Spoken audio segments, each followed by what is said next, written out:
मीरपुर नाम के शहर में तेजस अपनी पत्नी नीरू के साथ रहता था।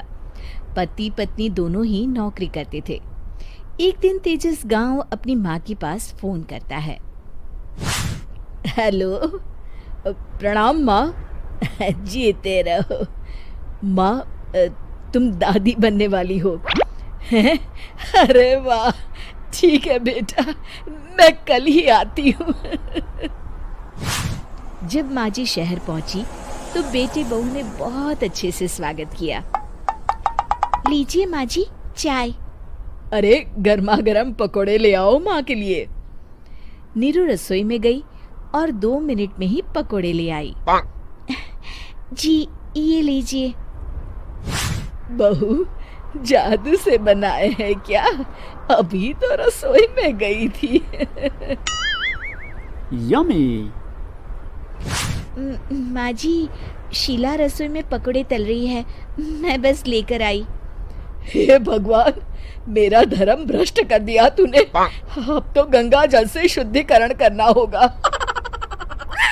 दूसरे दिन, माँ जी मैंने नाश्ता बना दिया है, ऑफिस जा रही हूँ। पर अभी तो घर का सारा काम पड़ा है। शीला आती ही होगी, झाड़ू पोछा बर्तन कपड़े वो सब कर लेगी। हमारे जमाने में घर का सारा काम हम ही करते थे। जी माँ जी, आप बहुत होशियार हैं, मैं घर ऑफिस दोनों नहीं संभाल पाती। तो जरूरत क्या है घर से बाहर जाकर चाकरी करने की?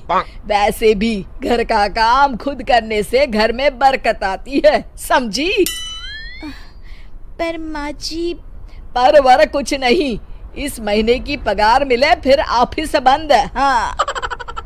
रात को नीरू तेजस से कहती है, सुनिए जी, माँ जी बोल रही थी कि मैं नौकरी छोड़ दूं।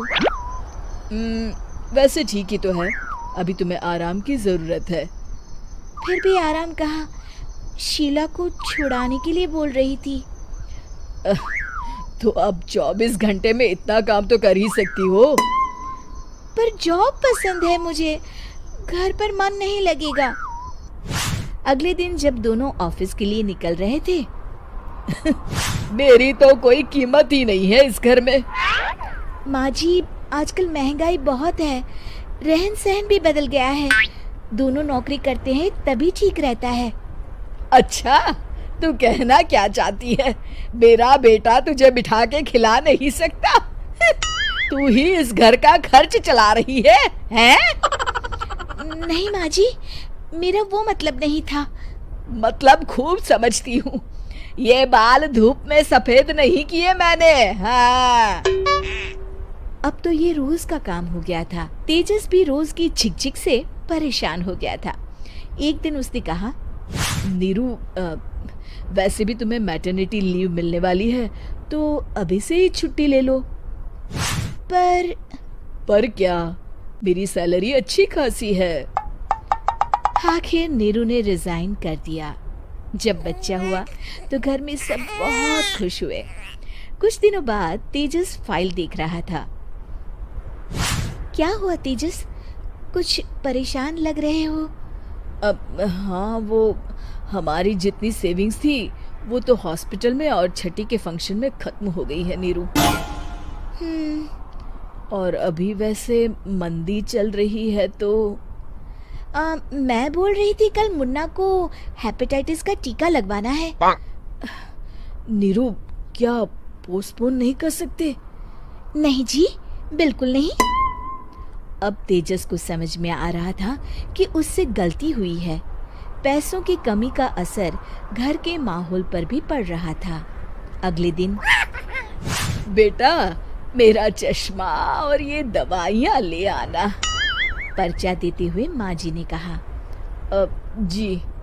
तेजस, मुन्ना के लिए दूध का डिब्बा और डायपर भी ले आना, और ये किराने के सामान की लिस्ट है, इसे भी लाना है। तेजस गुस्से में लिस्ट मरोड़कर फेंकता है और चिल्लाता है, पैसे क्या पेड़ पर उगते हैं? ये ले आना, वो ले आना। अरे पर ये जरूरत का सामान ही है। वो गुस्से में बिना कुछ कहे ऑफिस चला गया। अरे लंच तो ले जाइए। नीरू दौड़कर डिब्बा पकड़ाती है। एक दिन खाना खाने के बाद, नीरू, अब तो मुन्ना कुछ बड़ा हो गया, तो अब तुम वापस ज्वाइन कर लो ना जॉब। पर इस रिसेशन में जॉब मिलना बहुत मुश्किल है। ट्राई तो करो। फिर मुन्ना? माँ जी है ना, और एक फुल टाइम मेड भी लगा लेंगे। पर माँ जी, उन्हें तो पसंद नहीं। तभी माँ जी वहाँ आ जाती है और प्यार से नीरू के सर पर हाथ फेरते हुए बोलती है, अब मेरी समझ में आ गया बहू, पहले के और अब के समय में अंतर है।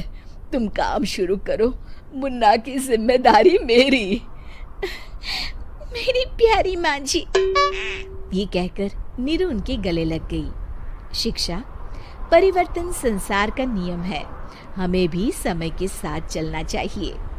उम्मीद है कि आपको हमारी ये कहानी पसंद आई होगी।